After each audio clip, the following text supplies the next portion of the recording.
more hits we play, the more hits we get. URLradio.net. Stacey Sturm. Michael Cashy.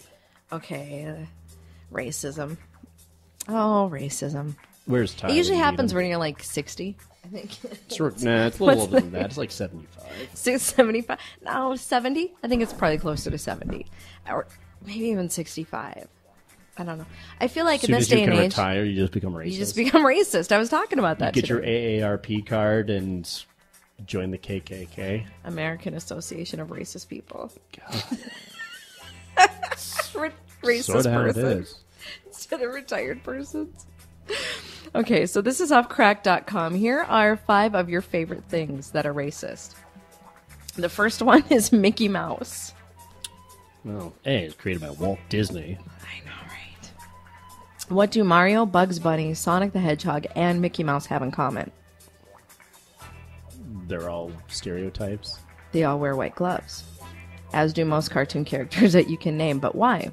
It doesn't make sense for Italian plumbers and coked-up hedgehogs to share the same fashion sense. As it turns out, it's all a big joke, a shout-out to the incredibly racist minstrel shows.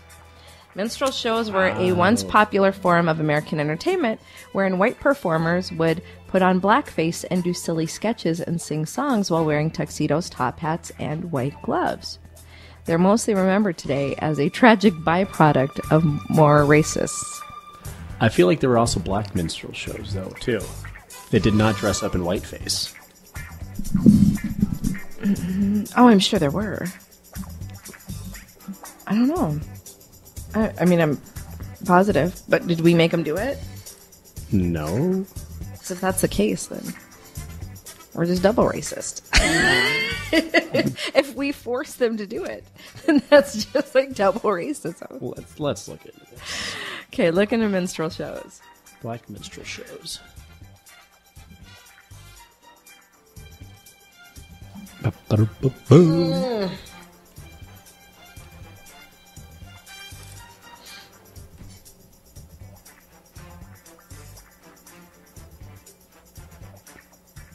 Oh, okay. So minstrel shows did start to kind of make fun of blacks. Oh, yeah, that's why they started. But did they have different... Did they have other shows then? Yep. 1840s, 1850s. William Henry Lane and Thomas Dilward became the first African Americans to perform in on the minstrel stage. Okay. So, yes, then. Early as 1855 were all black troupes. Troupes. Troupes. Yeah. Huh. Seems that it was pretty kind of low-key, though. Okay. People would rather make fun of the blacks than to support them or something. Wow. I mean, look at the time. I could see that. Okay, next. This one I hate. I don't even want to read it. Like, the whole thing just makes me highly uncomfortable. Oh, never mind. The black minstrels would still do... Make fun of other black performers? Yeah, it would be, like, racist. It was like okay, so never mind. Their owners made them do it. Almost. So, yeah. Okay, minstrel shows were racist. Okay, yeah. I mean, that's why they started. Okay, this one's not good either. The dunk tank was originally called the African dip. Oh, my God. In the late 1800s... By the way, I just want to preface this. This is off crack.com. This is not... I'm not racist at all. In the late 1800s, the hot new fad sweeping the country was target games. If only there was some way to combine this new craze with the old standard pastime of racism. Oh, yes, there is. Its popular games included called Hit the Coon Oh, my God. and African Dodger. Where you literally just threw balls at black people. Oh, my God. Live targets were eventually replaced with fake targets. Oh, thank God. And then they would put them in the dunk tank. By 19th century, fairgoers still wanted to cause at least some discomfort for black people, so they came up with the African dip. So they would put them in the dunk tank and then try to sink them and drown them. That is absolutely horrible. Okay, next. You know what? I'm surprised they wasted water on them. I'm sure it wasn't good water. I'm sure it was like something left over from the pig trough or something. Let the pigs drink it. That's what they would think, not Right. I think. Raggedy Ann. Hit the coon? Are you kidding me? Hit the Coon and African Dodger. That one's not Where even. they would just throw balls at black people. And that's how dodgeball was invented. Instead of preying on the little fat kids in class, they Right? There was a preyed on the racist black game. guys. Okay, Raggedy Ann was inspired by racism as well. The main inspiration for Johnny Gruel, the creator of Raggedy Ann, was blackface star Fred Stone playing the Scarecrow in The Wonderful Wizard of Oz. Remember that Raggedy doll that used to be black? Not only that, but their entire personality was centered around serving their master.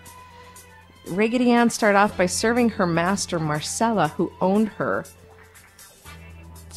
Then you start a movement, all toy lives matter.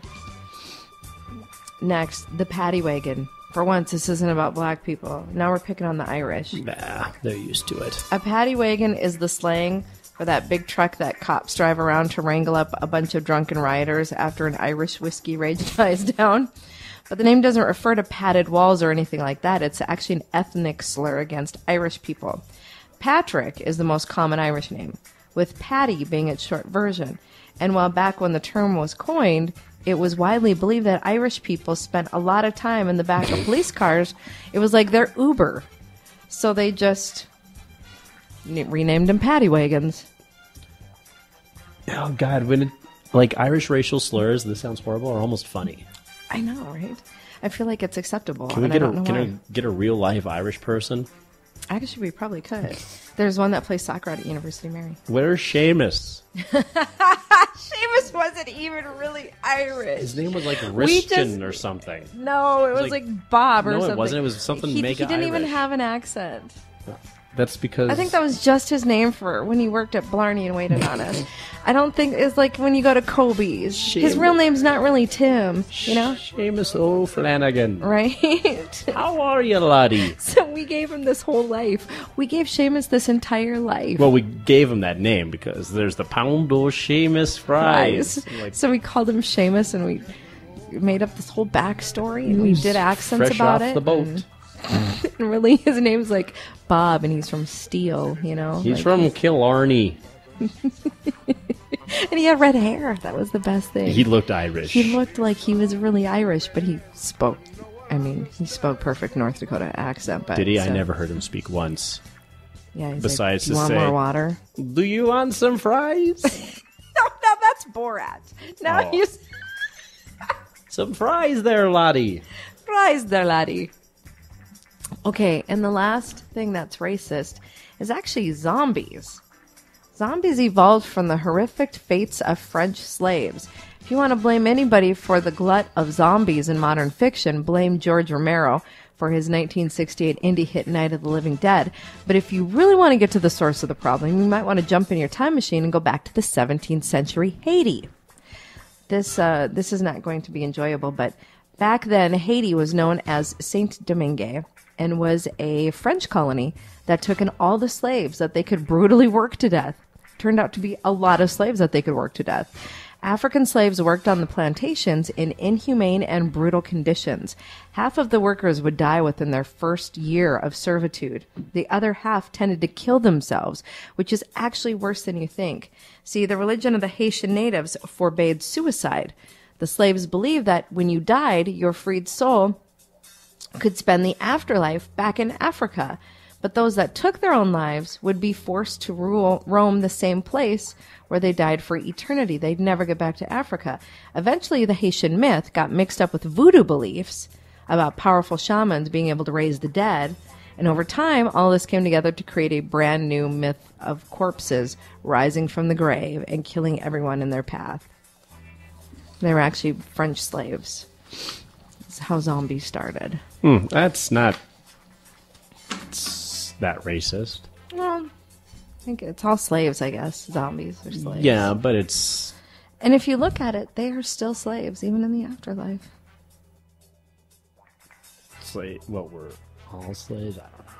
Everybody's a slave, Cashy. Except those retired racist people who are just living in their condos watching Price is Right today. No They got no cares in the world. They're kicking back on Social Security, watching Price is Right and Young and the Restless. We never got to see how... While their black servant Cleithby.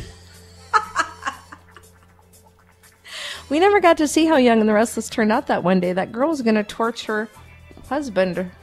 Remember? Oh, She tied him he up. didn't exist. He wasn't even real. It's a figment of her imagination. Oh my God, what is wrong with it? Did she have a husband? It was Days of Our Lives. Was it Days That of was Our Lives? Days. Okay. As the world turns. Anyway, if I ask an old person, they're going to know that probably. Or they just watch security camera footage all day. You know Harry Potter's racist too. That doesn't surprise me. Because they took some... It's a tiny, minuscule percentage of Native Americans that find it racist. It's mainly like 3 people. Oh, okay. Because they took some... the Dementors were based off of something from Native American folklore. Yeah, Like, I had taking actually inspiration heard about from something is not racism. It's No. not cultural that. appropriation. It's not even creativity. It's not creative, whatever. It kind of is. Kind of is, yeah. I mean, everything is borrowed from it's the something. muse, yeah. No. Except for these nuts. Oh, they've been borrowed a lot. No. They've been owned. All right, coming up. Hey, thanks for coming in, by the way. That's what she said. Coming up, we have Rock Rangers show at 4 and your requests all day. Let me know what you want to hear. Email me, Stacy at urlradio.net. That's STACY at urlradio.net. Everybody have a great afternoon.